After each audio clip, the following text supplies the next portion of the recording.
How's it going, everyone? In today's video, I'll show you on how you can simply divide model to parts in ZBrush for printing.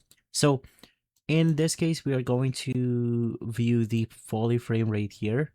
And then I'm going to simply decrease and basically from there, to make this easier, I'm going to select level 1 in order to make the mesh a bit less.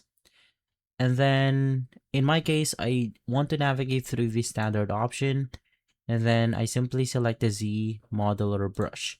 Now, of course, there's a million ways in order for you to do this. This is ZBrush. There's a lot of possibilities, but in my case, I want to go ahead and use this one. So let's say that you want to cut your model into this specific part of the hands. You simply just want to press spacebar. Basically from here, you just want to make sure to select the poly loop option, which will then loop around the hands area since we are changing it right here on this specific part. And now navigate through the poly group island and then just select the entire section where we are going to remove. So basically, in order to do that, just navigate back to the poly group option.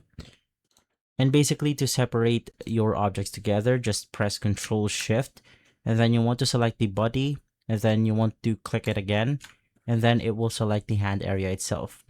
Now, since this is only a tutorial, I didn't manage to remove the other parts of the area, but generally that's how you do it. If you want to unhide it, you can just click on the model once more, and then it will basically hide its model once again. If this video has been helpful, leave a like, subscribe, and follow us for more videos like this. Thanks for watching.